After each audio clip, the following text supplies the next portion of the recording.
the greatest unsuccess of whole of the system, what I feel.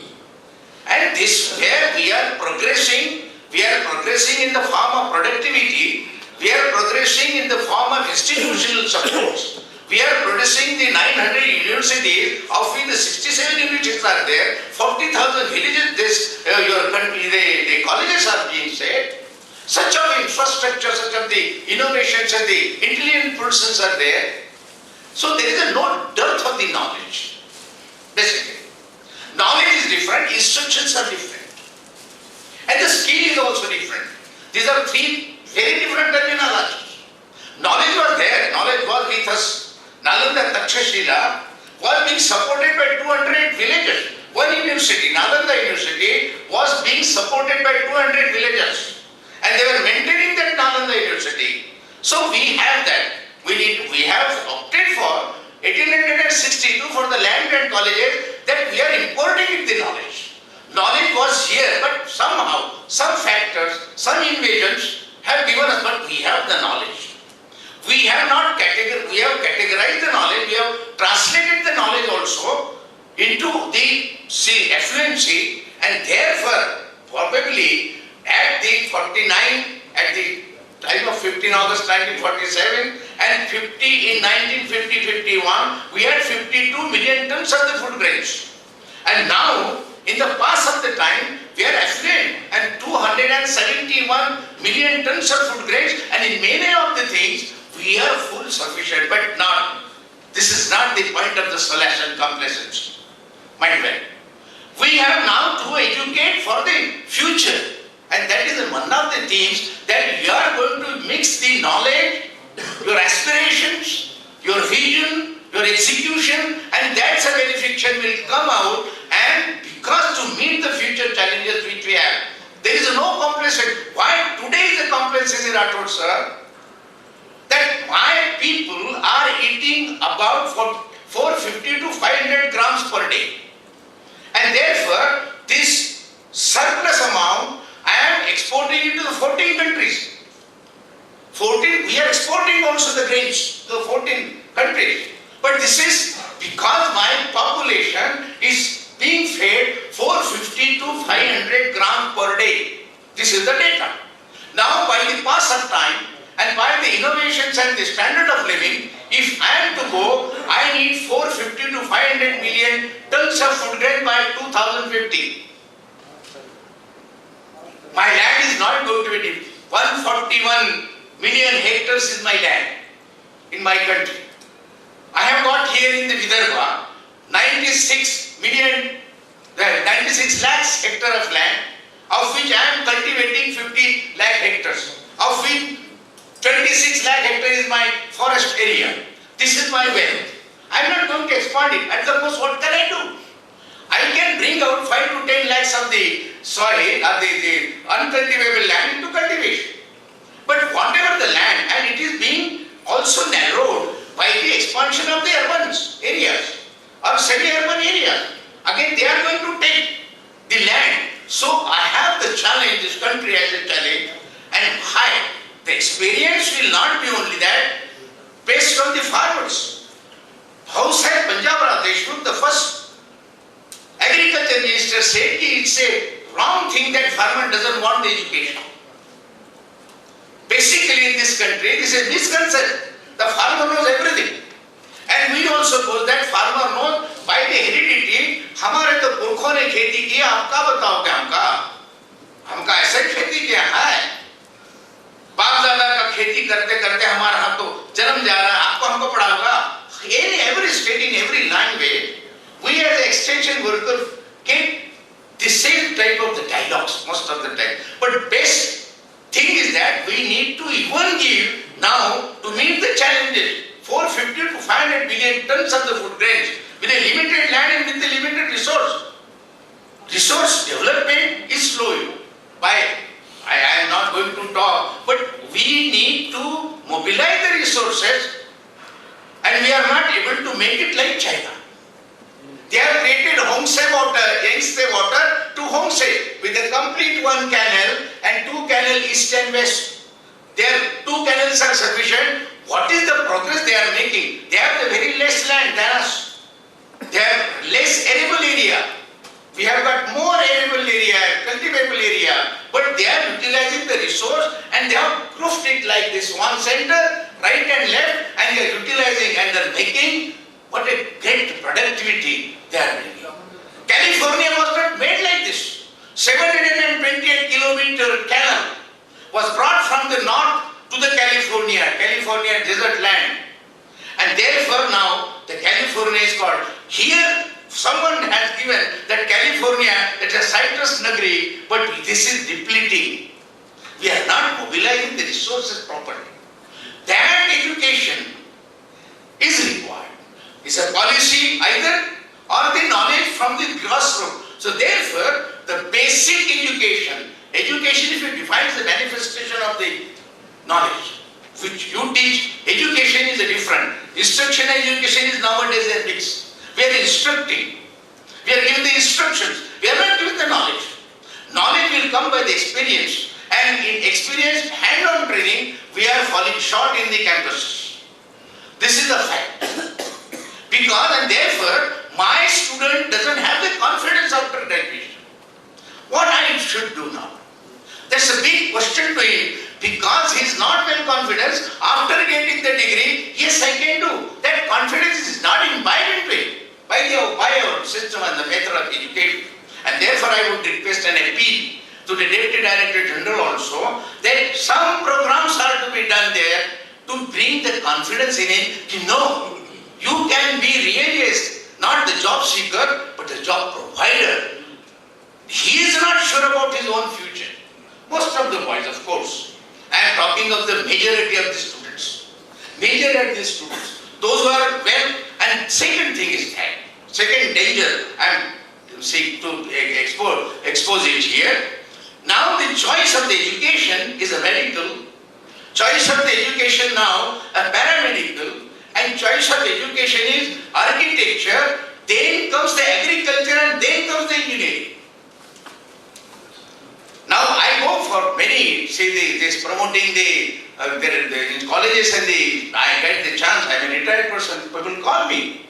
There I find now the agriculture and mostly those who don't get the admission in medical, those who don't get the admission in the architect, they don't get the admission in the dental, they try to give preference to the agriculture. So what the intake is also from the urban area. So from cultivators' point of view now, they are not able to get that much of the percentage of marks. And as they are at the central examinations, now the people, as I could come, or most of us could come from the rural area, because the situation, the systems were favorable to us to come into this agriculture. And we were the traditional agriculturists, and because of that, we have got some that, the bondages with the rural apathy and the agony.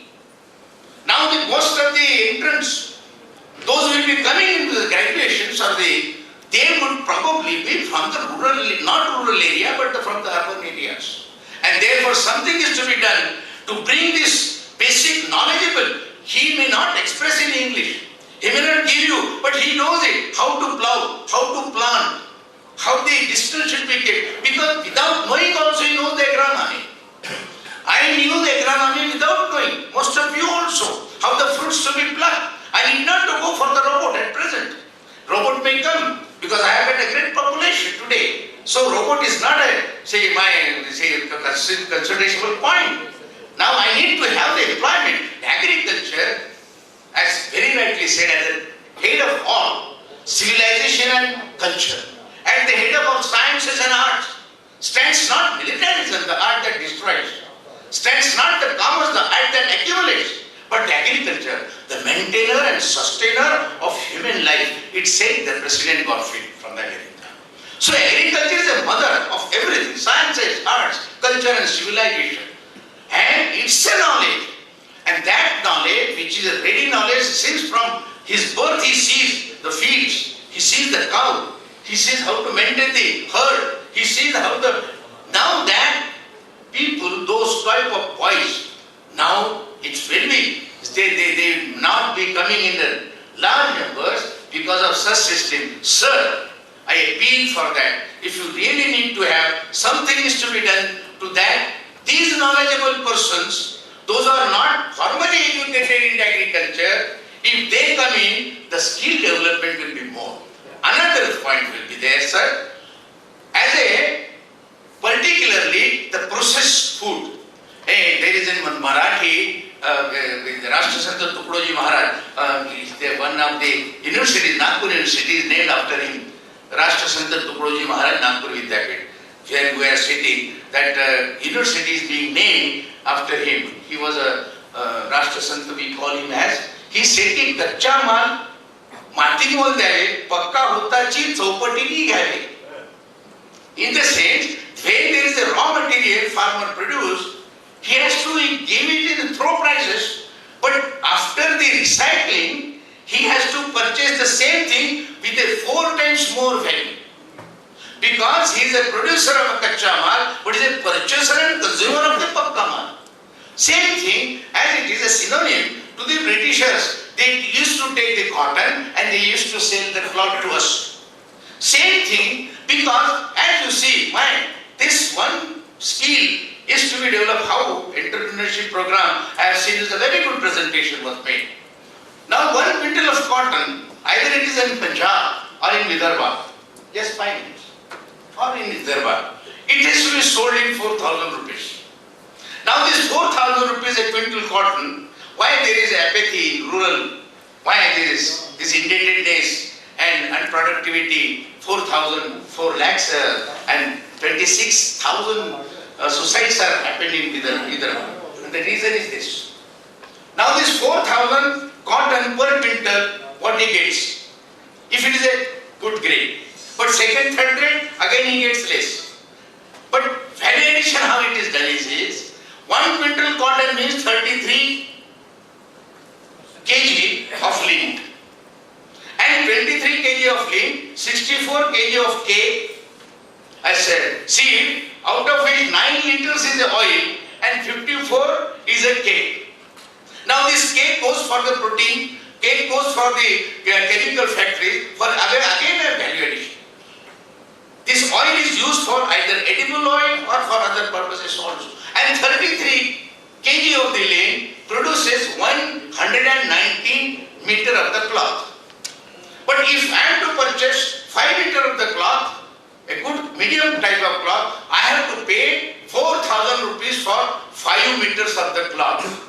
However, my 1 quintal of cotton, which is producing 119 meter of the cloth, 9 liter of the oil and 54 kg of the cake, and value addition is about 60 to 70,000. From my 1 quintal of cotton, the value addition is 60 to 70%.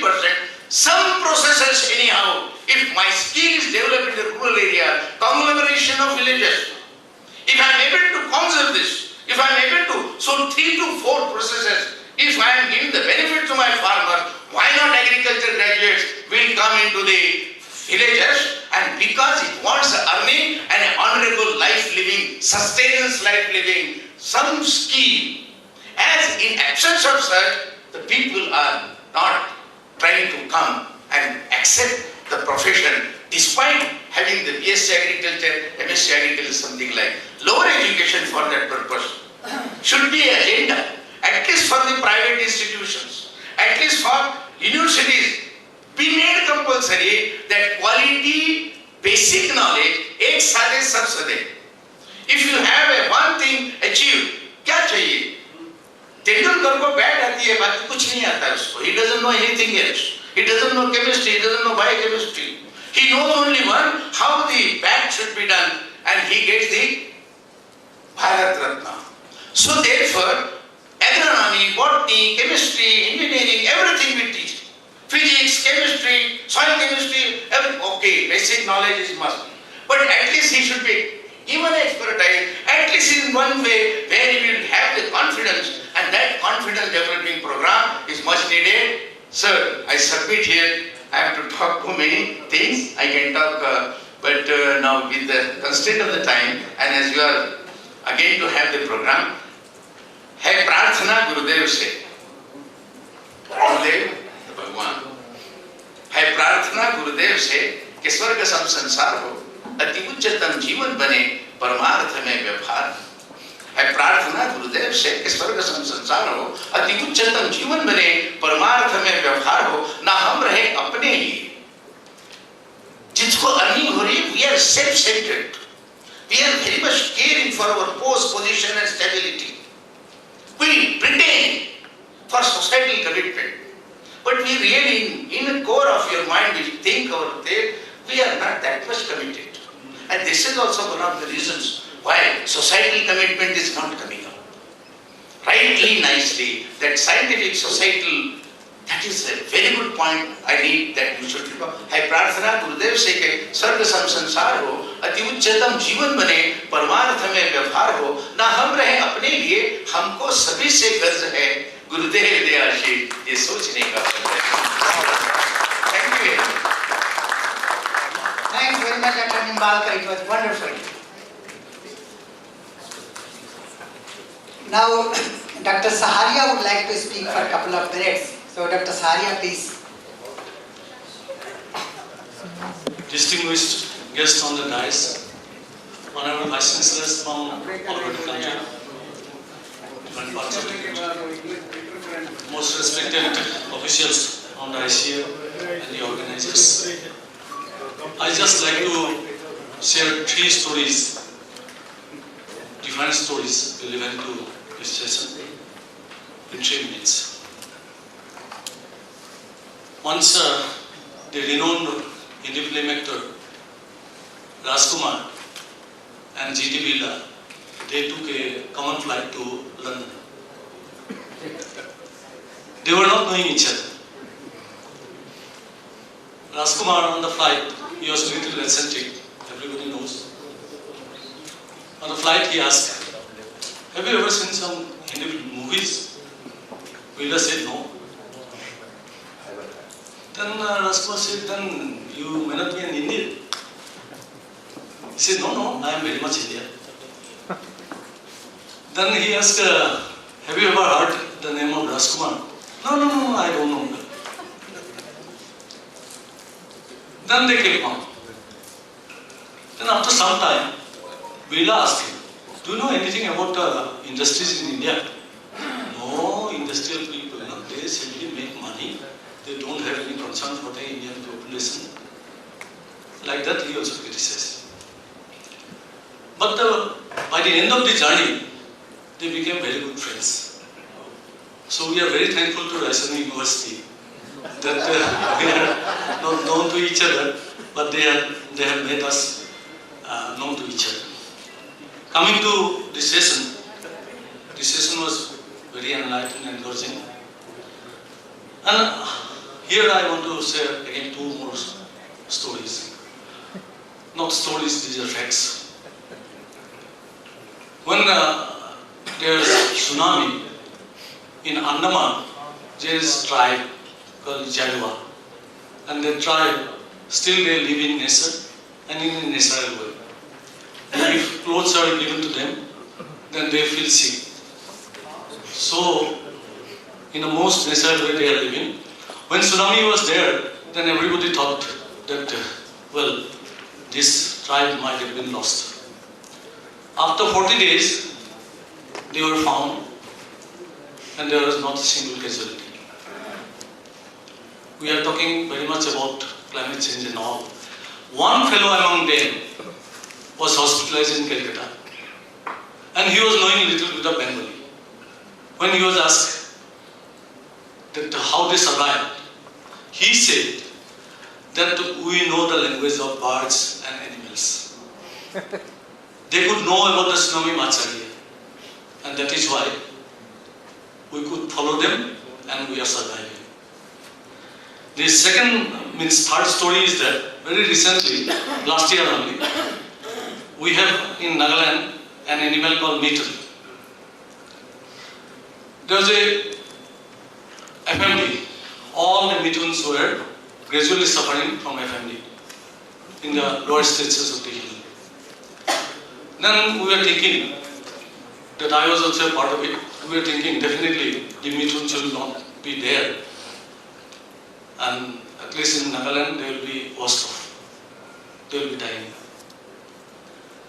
But after rain came and after some 20 days or so, all mithuns, they came down from the top of the hills. When the disease was there in the lower stages, they went up and they survived.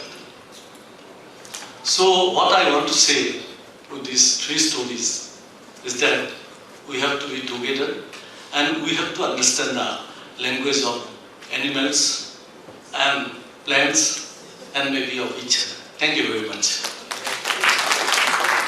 I would not like to request the co-chair to conclude it here, please. Thank you, Chairman. I am sure this particular session was quite vibrating in the sense the practical experiences have been shared with a lot of emotions. It was very clear when Cotton King was making his expressions.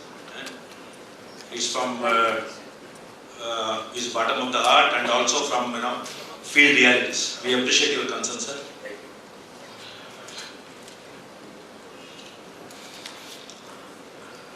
As Dr. Rathore Saab was making a mention in the early technical session, one must get into the track of reform, perform and transform. And I am sure that this particular session has certainly given an insight as to how to bring in some exclusive change. We have to very insistently have to go with the one practice like skill.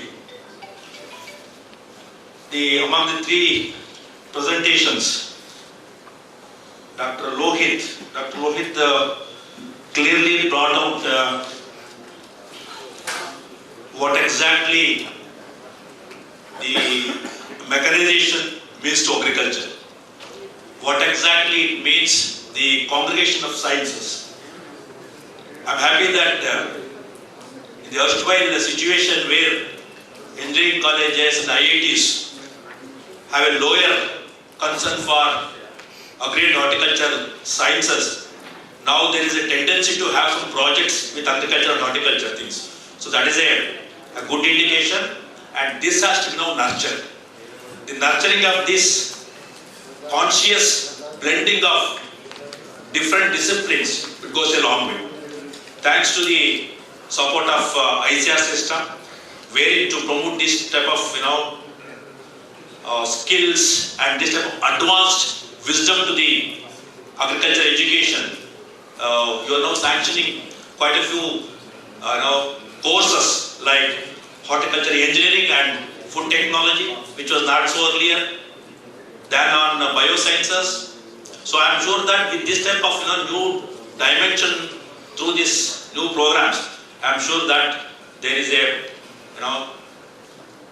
change with the reforms towards the final transformation, wherein the scholars are going to become the entrepreneurs. So we thank you, the ICR education wing, for having given the greater consideration and concern for this type of subjects. And to encourage the competition among the agri skills, as initiated through e-Yantra, even several hackathon programs have been initiated. I am sure that if you are able to surf through the net, from 10th and 11th in Karnataka, there is one mega hackathon on agri skills. I am sure, unlike previous years, now we can see a lot of involvement of engineering, biomedical, then computer science, nanotechnology into the framework of agriculture. It is a good development, and unlike the previous years of having the formulation of the some of the apps, now we can see in all the discipline, agriculture, horticulture, plant advisories, market advisories, all goes with the apps. Farmers can able to access the information through their apps. So that's how the sciences getting into the arena of agriculture for a better development.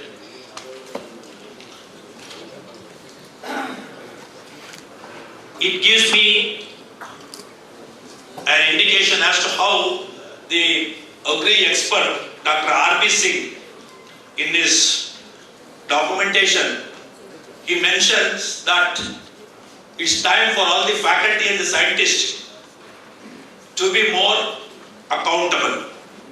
He mentions that there is a capacity cliff in the agricultural education. Why? Because the faculty are need to be much more professional. He throws a challenge to the agricultural faculties, saying that how the faculty are being professionally being made competent. What are the exposure possibilities for them? How they are competent to set as role models. So such being the case, it's high time that this capacity cliff has to be readdressed with accountability in the agricultural faculty system. So again, it is a challenge for all of us to see how best we improvise the system, we improvise ourselves, and we bring in a change in the organizational and institutional organization system. Yet again, the challenge with the agricultural education system would be to initiate from the field level, as Dr. Sharad Nimbarkar was making mention. It is from the field level. How will that can happen?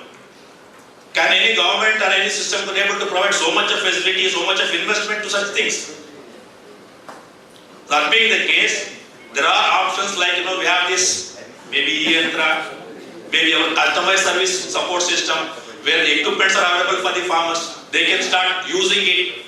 They can adopt for their, upgradation of the skills. Even customer service for processing itself, like flour mills.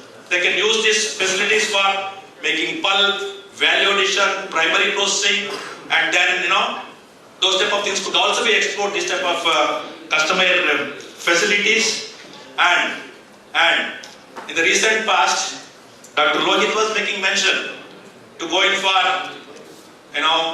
high applications, higher end of applications. I'm sure that you all also appreciate in the recent past now there is a tendency to go for these drones. But still, with all that, there is a wide gap between the reality and what is now available in the laboratories. There's a lot of gap to see for the adoption of this technology at the field level, at the farmer level. Even today, we are not able to have a system of harvesting of the mature coconut. Even today, we do not have a system of harvesting of the arecanut.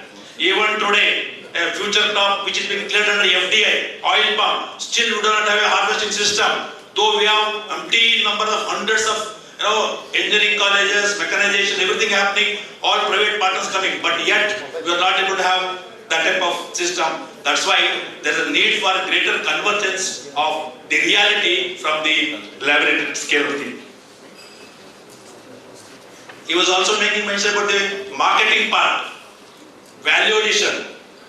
Now the green revolution need to be now, it has to be given a new dimension of e-revolution. Green revolution to e-revolution. So such being the case, I'm sure this can also encompass as e-marketing. Thanks to the the new platform that is being generated by some of the states, wherein the virtual marketing is going to happen from the farmer level. So that's how this e-marketing with this computerized skills that are going to support for the promotion of the produce, more so from the distribution and price intelligence. Normally farmers have the tendency of throwing the crops, not able to harvest, but it's only because of not able to access to the requirement. Price intelligence and distribution information. I'm sure that if something is going to be, provided with this type of skill technologies, I'm sure that there will be some value addition to the farmers' efforts. Creative teaching. The erstwhile system of classroom teaching, theoretical teaching, say from A to Z, covering the syllabus, need to be rechanged. It is not from A to Z, it is from Z to A. The system now, the higher education pedagogy requires to be revisited and relooked. This is, first it requires a discussion, first it requires a orientation, then comes the teaching. So maybe that the future challenge for all of us to see that how we can able to bring in a creative teaching with the adoption of skill, which can happen only with changing the pattern of the present academics, saying from teaching to learning. It should be from discussion to learning part. I also thank Dr. Mukhopadhyay for his very enlightened and experienced, sharing of his experience, wherein he made a mention that there is a need for enthusing the confidence of skills. I agree. How to bring in the confidence in the society, how to bring the confidence in the parents, how to bring the confidence in institutions. For that, some of the states like government of Karnataka, to enthuse the farmers' sons to get into the agriculture education, it has given a relaxation and reservation to the extent of 40%. 40% of the seats are reserved for the farmers' quota. So thereby, even with the lesser marks, they find an opportunity to get into the agriculture course. Maybe those are the certain incentives and initiatives we may be able to fine tune to attract more number of students into the agriculture sector. Dr. Sahab was making mention about this honoring of this particular science. So we have to have we all should be able to decide, we all should have a firm will to see to that. Let us incorporate the system of honoring the agricultural science and education now onwards. How they appreciate the doctors, engineers, lawyers, there are several things that are happening. But can we be able to bring such change in the agriculture and horticulture and allied sectors?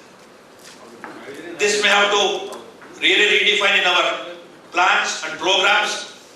And I'm sure that by the time we assemble in this type of forums, we may have to represent like doctors and advocates. So maybe starting with their own dress code. Doctors, advocates, they have their own dress code. But none of the agriculture, horticulture graduates have a dress code. Maybe you have to insist that in days to come that the agriculture institutions, agriculture graduates, agriculture education required to be seen from a different context, which can happen through bringing some uniformity of dress code and also the participation in some of the occasions with a specific dress code. Well, friends,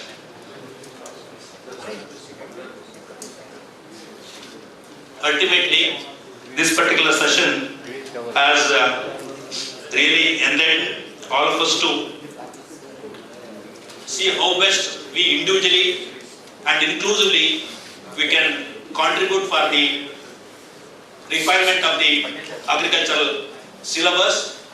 More so thanks to the prevailing state and central government programs of converging the Skill India, agri startups, etc. into the framework of the agricultural syllabus. And with this, I am sure that over a period of time, let 21st century onwards be the century of agriculture with a lot of science and skills. Thanks. I thank you, the chairman and my team members for having given this opportunity. Thank you.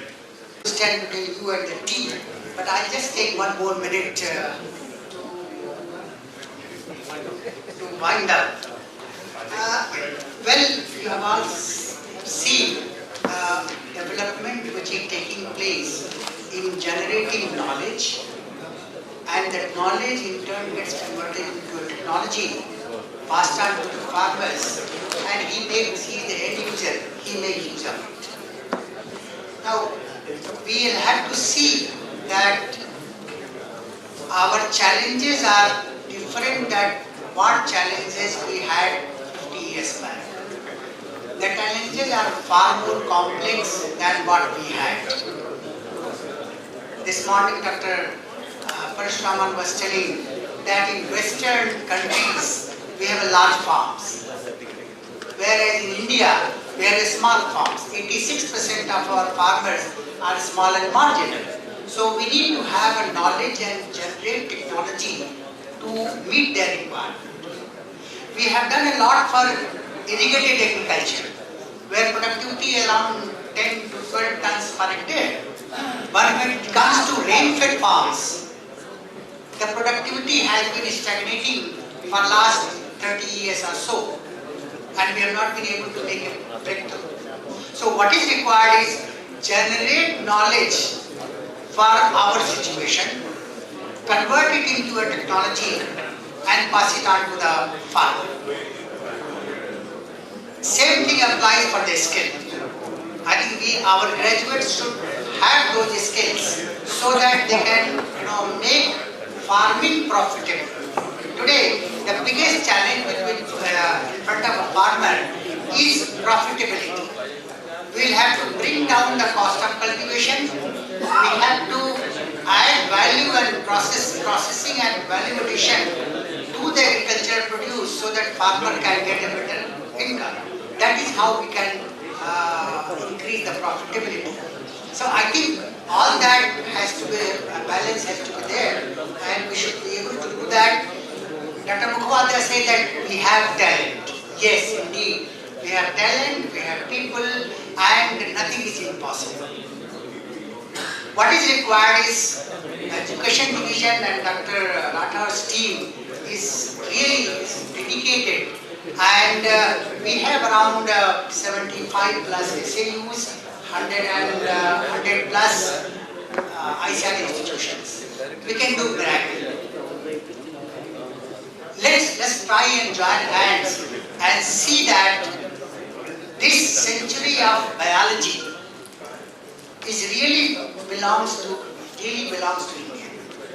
Because if you see the progress, I remember 20-30 years back when I was in the US, we used to make a telephone call to our families. It was very expensive and only you can talk. That time my children used to say, it would have been wonderful if you can see each other. And today you see Skype is there. And call is much cheaper. Similarly, with satellites you see what is happening. I was mentioning about ISRO's example and IT sector's example. The amount of progress which has been made in space research, the amount of progress and pace of progress which has been made in electronics, why can't we do in agriculture? Dr. Venkata was telling about the 21st century's agriculture, cellular agriculture, cellular farming. So things are going to change, but are we prepared for that? So I think we need to galvanize ourselves to meet those challenges. And I am very sure that we have the talent, we are equipped with, we have adequate resources also.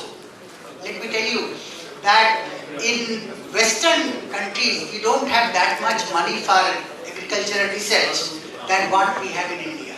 We have quite a good quite a good resources. But what we need to do is make optimum use of it. So with these few words, I would like to thank the organizers for having given us an opportunity to be a part of this very important session. I would also like to thank my co-chair, Dr. Maheshwaran, convener Dr. Saharia, the two rapporteurs, Dr. Khetrapal and Dr. Gangadharan, and thank you for a patient hearing. With these few words, we close the session. Thank you.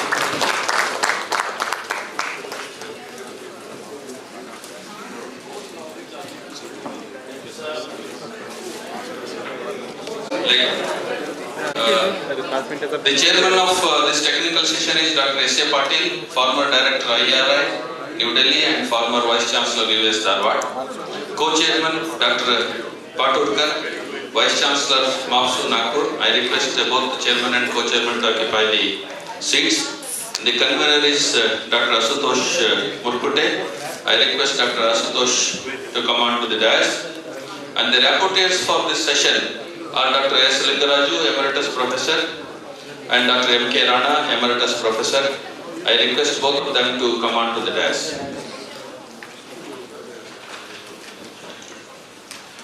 There are 4 speakers listed in the session and all the 4 speakers are present. Of the 4 speakers, Dr. A.S. Nanda and Dr. H.S. Gupta have already spoken a little bit. Maybe they can cut short their lecture, because we have to necessarily wind off this session by 6 o'clock. We have to vacate this hall by 6 o'clock for making arrangements for the cultural evening. That's why I request the chairman and co-chairman to strictly adhere to the timings without extending even beyond 5 minutes of 6 o'clock. This is my sincere request. I will not take much time in introducing the speakers and the chairman, except just I would like to make few words about each of them. Dr. Asutosh Murkute, who is a principal scientist in Citrus Research Institute at Nagpur. He is a PhD from IIT Delhi, an MSc Horticulture, and he has joined ICR as a principal scientist. And he is a recognized scientist, and he has released 2 varieties, and he has some patents to his credit. And with respect to the chairman, Dr. S.A. Patil, who was the former director of IRI and also former vice chancellor US Dharwad, and former chairman of Karnataka Krishi Mission, Government of Karnataka, Bangalore. I had an opportunity to work under him for a long time at US Dharwad, and especially I came in very close contact with him when he was a Dean Agriculture. I was a professor of physiology, and when he was the Vice Chancellor, I worked as Registrar of US Dharwad. As a Director of Research, as a Dean Agriculture, as Associate Director of Research, as a breeder in different places in Raichur, he has brought a lot of reforms and a lot of changes in the university. In fact, I remember one thing about Dr. S.A. Patil. He used to tell, because many a times I used to feel that the people are wandering here and there, people are not working here to make the people to work. He said, I am only bothered about 20% of the people who are really working. Concentrate on only those 20% of the people, then the university will progress. That's what it really reminds me, and also I really appreciate his interest in encouraging the people. And there are many stories and many things which I can narrate, but this is not the time. But again, when he is the cotton breeder, and you must be knowing about Varalakshmi cotton, first intraspecific hybrid which came into existence. He is the founder and he is the breeder responsible for Varalakshmi hybrid. As the Director of Research and as a Vice Chancellor, I can say whatever, maybe many of you might have visited US Dharwad now. During his tenure, 2 terms Vice Chancellor, 6 years, 2 terms, and he added infrastructure worth more than 100 crores to the university. And whatever the infrastructure which you are seeing, Organic Institute building, Farmers Hostel, International Hostel, Guest House, and many buildings, marketing building, all were added during his period. And he was so much encouraging to the scientists working in the university, and everyone remembers now, and even the main building, the administrative building of the university was named after him, Dr. S.A. Patil Administrative Building. As a director of IRI also, he introduced a model farmer-friendly institute, and he was responsible for expanding the Basmati rice program in a PPP mode. And as a Karnataka Krishi Mission chairman, he was responsible for bringing a lot of policy changes at the government level. This is in brief about Dr. S.A. Patil.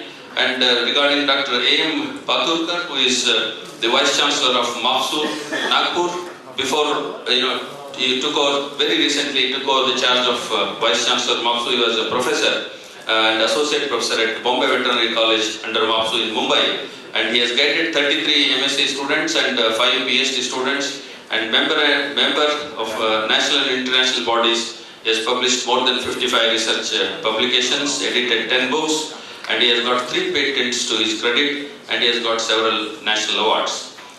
This is a brief introduction about the chairman and co-chairman. And before, again, I don't want to come again onto the dais. And I have already introduced about the 2 speakers, Dr. Nanda and Dr. Gupta. And I would like to introduce Dr. Chengappa, who is another speaker. Dr. Chengappa, who is going to speak on linking farmers to markets, need and challenges is the leading agricultural economist in the country. He obtained his MSc in economics from US Bangalore and PhD from IRI, and he was the president of PGSSU. So we are 3 presidents of PGSSU here, and he was the first president from Karnataka in IRI. So he served as the Vice Chancellor of US Bangalore, and he got a lot of funds. And probably if you have visited US Bangalore, the convention center, which has just been completed now, having a capacity of 2,000, it was started during this time when he was the Vice Chancellor. But the period was only too short of 3 years, so he could not complete, and somebody else completed later on. And most importantly, he was the national professor, most prestigious position at the ICR. It is again equivalent to Vice Chancellor. Not only he completed full term of national professor, again his term was extended until he attained the age of 65. Currently he is an independent director on Tata Coffee Limited Bangalore, then Tasty Bite Eatables Limited Pune, and Sam Agritech Limited Hyderabad. And Dr. Chengappa is a wonderful sportsman. He is a national figure, and in fact we used to see his hockey when he was my senior also in the college. So he is a university blue in hockey and many other sports activities. The another speaker is Dr. R.M. Kumar, who was ex-chief general manager of NABARD Bangalore. Again, Dr. Kumar and myself joined together in NABARD, and they continued. Mukhopadhyay and Kumar continued. He is PhD from IRI New Delhi. Joined NABARD through as a manager through campus recruitment along with me in the same batch. Worked in Mumbai, Port Blair, Bangalore, Lucknow, Chandigarh and Raipur. And his last posting was Raipur before he demitted the office. And he worked in various capacities right from manager until chief general manager. And served on the board of NCTX Mumbai and Andaman Nicobar NCB Port Blair, and handled the areas of farm sector policies and institutional development of cooperative banks, microfinance, agriculture startups, farmer producer organizations and climate change and many other issues. These are the speakers of this session. With this brief introduction of the chair, co-chair and the session, I request the chairman to conduct the proceedings. And before he starts proceedings, I request Dr. Sophia Ansari, Registrar of Raisuri University, to present a flower bouquet to the dignitaries on the dais.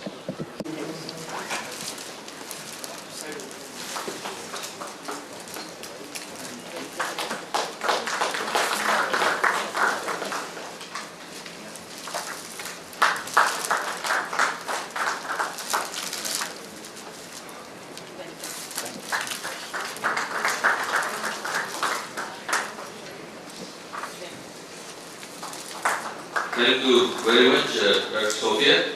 Now, While appreciating the concern of time and also the partnership of ICR and Raisuri University, I will speak at the end, and I'll ask you to speak on the subject possibilities for developing farmers through animal husbandry. Thank you, Mr. Chairman, friends of the dais, and respected audience. 8 minutes, please. 8 minutes. Okay, thank you. Slides on, please. Friends, we've been talking about education, knowledge and skills since morning. But my perception is that skills, knowledge and productivity alone cannot increase the income and profitability of the farmers.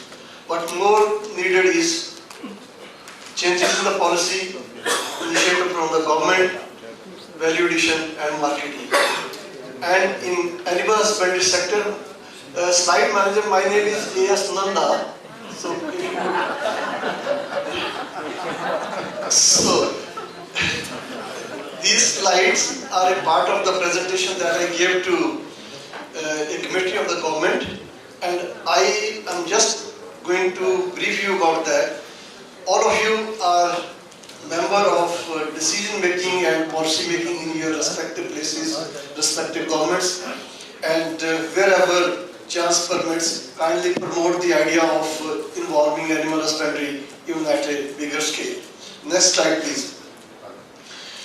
As we all know that animal husbandry, next slide please, animal husbandry is contributing to around 33% of the GDP, of the agricultural GDP, and 6.52 was in 2015-16. So substantial contribution is being made by animal husbandry sector. But now my message to the government and the policymakers is, let us not call this system only a subsistence sector. It has to be addressed as a main important principal sector so that sufficient attention is given to it. Next please. While talking about areas where animal husbandry can be brought into in enhancing profitability is that we need a national mission on buffalo breeding and production. Given the importance of dairy production in the country and given that 53 lakhs of cows are roaming on Indian roads, it's high time to think of an alternative breed or alternative species which can fill in the gap for more milk production. And my suggestion is that let us start a mission on buffalo production so that more and more milk can be taken, while every animal and every gram of the animal can be used for other purposes. Next please. When we start a national mission on buffaloes, we need a bull mother farm system also. As of today, we just collect some beautiful bulls from here and there, and in almost every state, the bulls are just fed with eggs and cheese and honey, etc. Made good, they just compete for a beauty competition. The bulls are taken on crore of rupees or so, and then semen is sold, which doesn't result into significant improvement in its genetics. So bull mother farms have to be started where proper selection is made and their semen is utilized.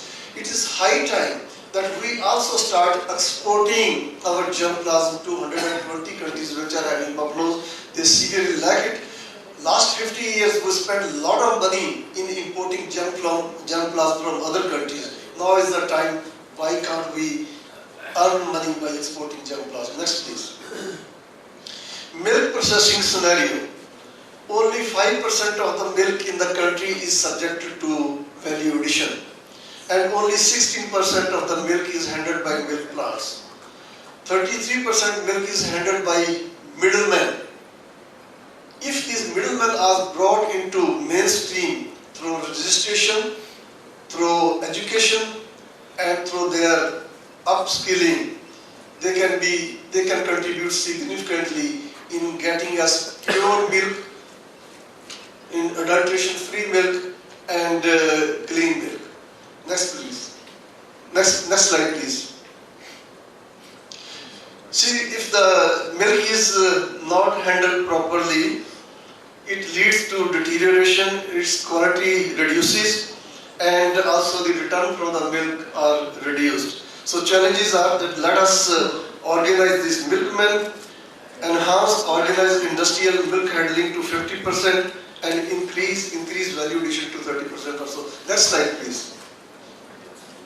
This significant increase in the demand of value-added products such as cheese and ice cream, and this growth is increasing by 15 to 20%.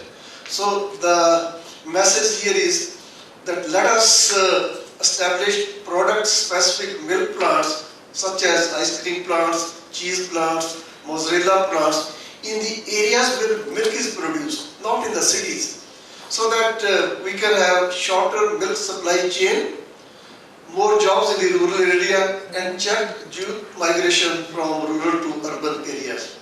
And private players and foreign direct investment is ready to do this job for us. Only a policy initiative is needed. Next please.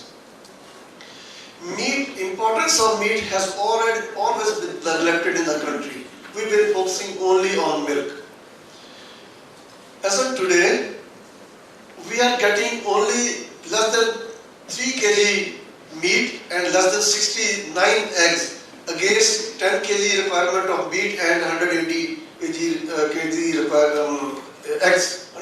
eggs per head per year.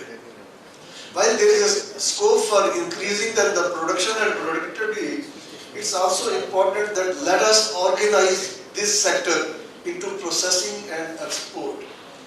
In export, for example, India is already exporting buffalo meat worth 50,000 crores of rupees to 65 countries in the world. But as of now, this is totally unorganized. एक दिन का काफ हो, 10 दिन का काफ हो, 15 दिन का काफ हो, the industry doesn't mind it, they just slaughter it, send it away. If we organize this through formation of a national meat board, the same calves can yield 10 times more meat and earn 10 times more money to the country. 50,000 jobs can be immediately created if a board is made and initiative is taken in this direction. Next please. Second part is pork. Entire East Asia is craving for pork meat. As of today, around 40 million tons market is there in ASEAN countries, and 40% of the meat is imported from Europe and American continent. While India is sitting next door, we have got technology, we have got interest with the farmers, we have got good climate, we have got everything ready except the processing plants. So if we can start processing and exporting buffalo meat, why not pork? There is a revolution next door which will not take 2 years if the government take initiative into this. Next please. Similar, poultry industry also needs more of processing, and my emphasis here would be that we need a better EPIDA or a parallel committee or organization which would find better market for our products in the foreign countries. Next please. My last slide is on rendering units. Friends, 512 million livestock है हमारे पास, 20 million animals die every year, natural death. And we just take their skin off and throw them into the field. We don't have vultures to eat them, only dogs are eating them. They are becoming lions that are attacking people. And as of today, 25,000 deaths simply because of rabies occur every year in India. So it is high time that we think about rendering of dead animals. 53 lakh animals which are living in the cow shelters, they are going to ultimately die. So need is to establish rendering centers. Each center would cost around 2 crore of rupees. And if we are able to establish around 1100 rendering units, 50,000 people will get job and billions of dollars can be earned from its byproducts. Thank you very much. There are a few more slides, but I think it is high time to close. Thank you. Thank you.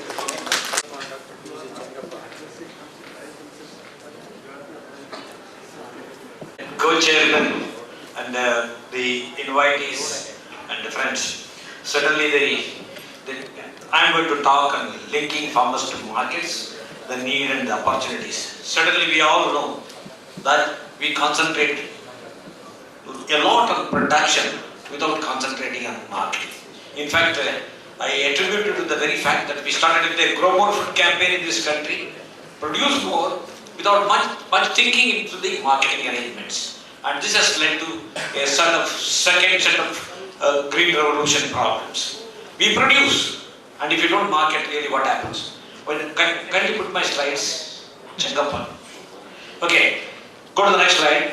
So I just wanted to say that if you look at the Indian agriculture, linking farmers to market is a big challenge. In this direction, please go ahead. In this, for example, if you look at it, if you want the growth in agriculture, if you expect the Indian economy to grow and to remain as one of the fastest growing economy, we have to make a lot of changes in market. In fact, for example, when we talk about the market, next slide, the marketing arrangements, etc. Now, we see the farmers face a lot of problems. For example, more than the climatic factors, market fluctuations or violent fluctuations in the market create a lot of hardship to the